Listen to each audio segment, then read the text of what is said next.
Okay then, so welcome to the Mercedes-AMG GT 63S 4-door edition 1. It's a long name, but it's a fast car, so the time that you've taken to say the name, you'll be off on your journey. Immediately stepping out of the Bentley, if you haven't watched that video already, actually, I'm sort of following on from that, so if you haven't watched it, go back and watch the Bentley GT video.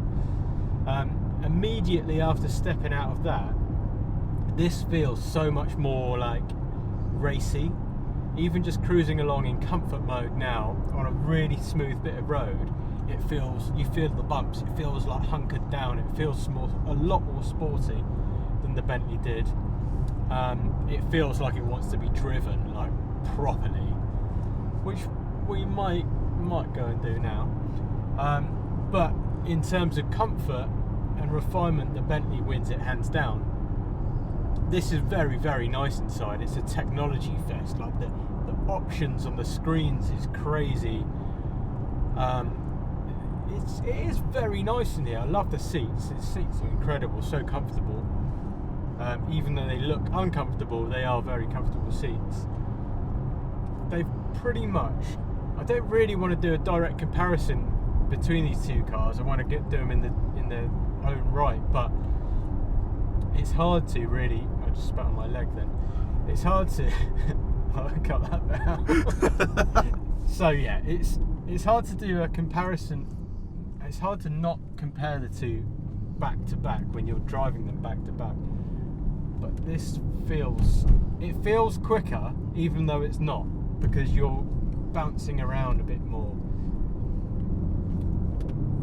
It feels like an AMG. It feels a little bit wayward, a little bit angry, and it wants you to properly grab it by the scruff of the neck and go for a proper rag around, even when it's in comfort mode. But I'll switch into the other modes in a minute and you'll see what I mean once we're off this bit of dual carriageway. But so far, it's an angry car.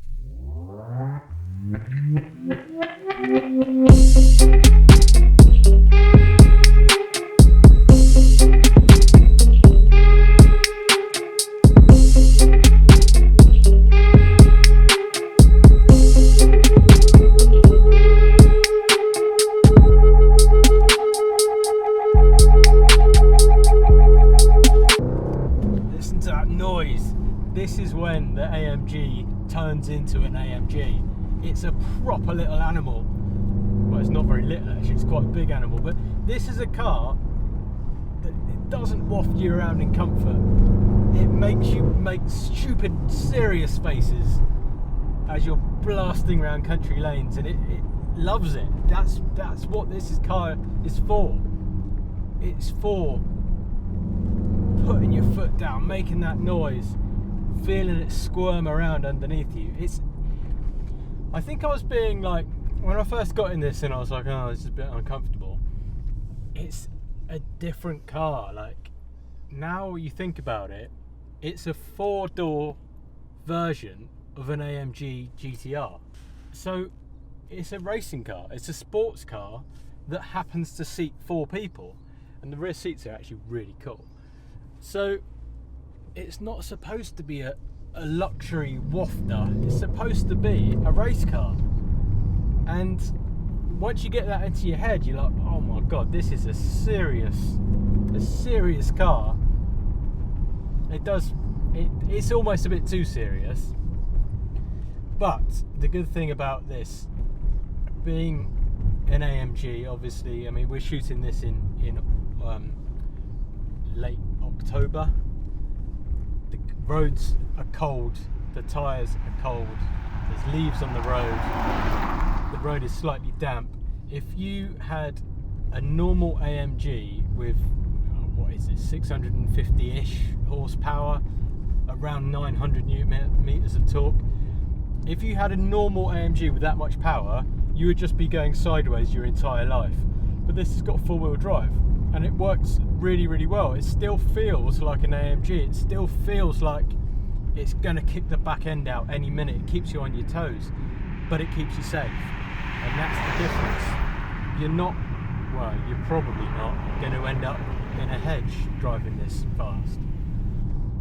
That four-wheel drive system is really good. The Mercedes 4MATIC system, it just works so well.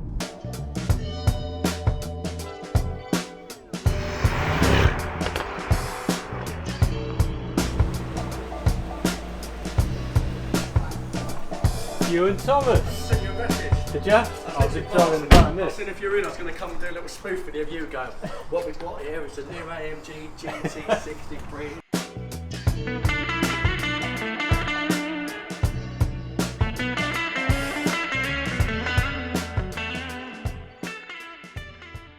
Right, so as I was saying, these two cars, so the AMG GT 63S, blah blah blah, and the Continental GT, basically did the same thing. They're both very fast, very powerful, big GT cars, but they do them very, very differently. The Mercedes is skittish and sharp and bouncy and like edgy, and I don't know how to describe it. It feels like a proper like sports car. It wouldn't feel out of place on a track at all. You can imagine it doing huge skids all over the place. The Bentley is totally different. It wafts along in almost silence, and it's just such a comfortable place to be. Which one would I buy? They're about the same money. Well, I would buy the Bentley. The big B is where I would put my money. If you haven't seen this video, go and check it out. But yeah, that's it for now. That's another good GT car, by the way. That's just turned up, as you do. Which would you have? That or that? Let us know in the comments. Goodbye.